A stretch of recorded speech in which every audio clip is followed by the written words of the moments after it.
उत्तर प्रदेश के महोबा से खबर आ रही है, जहां अनुभूति 2020 अवार्ड से सम्मानित किए गए प्रवक्ता देवेंद्र नारायण तिवारी छात्र जीवन से ही शब्दों को लिखने में रुचि रखते हैं। देवेंद्र तिवारी उत्तर प्रदेश की साहित्यिक संस्था प्राची डिजिटल की ओर से नेहरू इंटर कॉलेज पनवाड़ी के जीव विज्ञान प्रवक्ता देवेंद्र नारायण तिवारी उर्फ देवन को अनुभूति 2020 का अवार्ड से सम्मानित किया गया।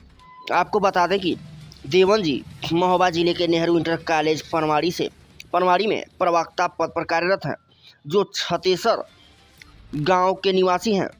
प्राची डिजिटल संस्था द्वारा देवन जी के साहित्यिक योगदान के चलते यह सम्मान उन्हें प्रधान संपादिका सुधा सिंह, संपादक राजेंद्र विष्ट द्वारा प्रदान किया गया। इस साथ ही आगे उज्जवल भविष्य का कामना की। जब इस संबंध में नेहरू इंटर कॉलेज के प्रधानाचार्य डी अनुरागी से पूछा गया तो उन्होंने बताया कि यह बड़े हर्ष का विषय है। मेरे तथा सभी स्टाफ की तरफ से देवन जी को हार्दिक शुभकामनाएं। उन्होंने हमारे विद्यालय का ही नहीं बल्कि संपूर्ण जिले का गौरव बढ़ाया है। श्री देवन जी की अब तक 3 पुस्तकें प्रकाशित हो चुकी हैं, जिनमें से पूर्व में प्रकाशित एक पुस्तक में इन्हें काव्य प्रभा उपाधि से भी सम्मानित किया जा चुका है। देवन जी ने बताया कि उन्हें अपने छात्र जीवन से ही शब्दों का समझने और उस पर चिंतन करने में बहुत रुचि थी। इसी रुचि के चलते उन्होंने लिखना आरंभ किया और अपनी पहली पुस्तक का नाम भी आरंभ रखा। उन्होंने कहा कि वह इसी तरह आगे भी लिखते रहेंगे। देखें पूरी खबर हमारे संवाददाता श्यामजी तिवारी के साथ। सर, आप अपना परिचय दीजिए। मेरा नाम देवन तिवारी है और वर्तमान में नेहरू इंटर कॉलेज पनवाड़ी में जीव विज्ञान प्रवक्ता के पद पर कार्यरत हूँ। जैसा कि एक टीचर के तौर पर जो भी जिम्मेदारियाँ होती हैं उन्हीं को वर्तमान में कर रहा हूँ। जी सर, तो जो आपको अनुभूति 2020 का सम्मान मिला है उसके बारे में आप कुछ बताएं।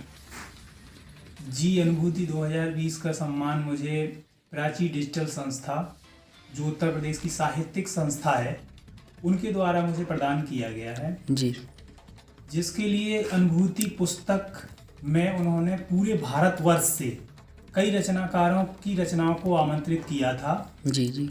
और आमंत्रित करने के बाद उन्होंने उनमें से कुछ सिलेक्टेड रचनाकारों की सिलेक्टेड रचनाओं को जी उसमें स्थान दिया और उसी के लिए उन्होंने अनुभूति 2020 अवार्ड मुझे सम्मान दिया है। तो आपको यह अवार्ड कब मिला? ये अवार्ड इसी दिसंबर महीने में मुझे मिला है 2020 में। अच्छा, तो सर मैं ये जानना चाहता हूँ कि आप लेखन के साथ साथ और भी कुछ करते हैं? जी हाँ, लेखन के साथ साथ मेरा काम अध्यापन का भी है, जैसा कि मैंने पहले ही बताया है। जी। और अध्यापन के अलावा जो भी समय बचता है तो मैं प्रकृति के लिए भी अपना समय दे देता हूँ। अच्छा। पेड़ पौधों का संरक्षण के लिए समय दे देता हूँ। प्रकृति में जितने भी जीव हैं, पशु पक्षी हैं, उनको बचाने का छोटा सा प्रयास करता रहता हूँ। जी सर, आपके बारे में एक बात और भी पता चली है कि आपके द्वारा जो गरीब असहाय बच्चे हैं उनको निःशुल्क शिक्षा प्रदान करते हैं आप। बिल्कुल, जो गरीब बच्चे हैं तो उनको अपना समय निकाल के उनको मुफ्त में शिक्षा दे देता हूँ। उनके घर पे जाके ही पढ़ा देता हूँ।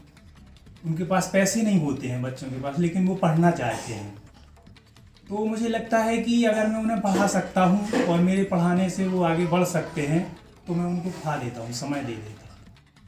अच्छा, तो सर ये जानना चाहते हैं कि आपके जीवन में ऐसा कब वो दौर आया कि जब आपको लेखक बनने की इच्छा आपके अंदर जागृत हुई? ये आपने अच्छा सवाल पूछा, लेकिन इसके लिए तो मुझे थोड़ा सोचना पड़ेगा। और एक चीज़ है कि जब मैं पढ़ रहा था 12वीं में जी, तो उसी टाइम से मुझे लिखने की आदत हो गई थी और तभी से मैंने लिखना शुरू किया था और इसके बाद मैं लिखता चला गया और आज आपके सामने, जिसमें से एक मेरी पहली पुस्तक आरंभ हुई है जो अमेज़न पे भी उपलब्ध है, फ्लिपकार्ट पे भी उपलब्ध है। पूरे भारत में कहीं भी कोई भी किसी भी ऑनलाइन स्टोर से उपलब्ध उसको हो सकती है उपलब्ध, और वो वहाँ से प्राप्त कर सकता है। दूसरी पुस्तक काव्य प्रभा थी, और तीसरी अनुभूति है। और भी राष्ट्रीय पत्रिकाओं में मेरे कई लेख प्रकाशित हो चुके हैं जी। तो अब ये लिखने का सिलसिला तो लंबे समय से, मुझे लगता है कि 10-12 साल से चल रहा है। तो आपसे बस अंतिम प्रश्न मेरा ये और है कि अब आप और आगे क्या करना चाहते, क्या इच्छा है आपकी? आगे तो मैं यही लिखता ही रहूँगा और अध्यापन भी करता हूँ। एक चीज़ और है कि मेरा जो मूल विषय है वो विज्ञान है, तो लोगों को आश्चर्य भी होता है कि आप तो विज्ञान के अध्यापक हैं और हिंदी साहित्य कैसे लिखते हैं। जी जी। तो विज्ञान अध्यापन का काम भी करता हूँ और लिखता भी हूँ। हिंदी साहित्य में भावों को लिखता हूँ। समाज के कुछ ऐसे अनछुए पहलू हैं उनको भी मैं लिखता हूँ। कई बार वहाँ जहाँ पर लोगों का ध्यान आकर्षण नहीं होता है वो भी लिखता हूँ। प्रकृति बचाने का प्रयास रहता है मेरा।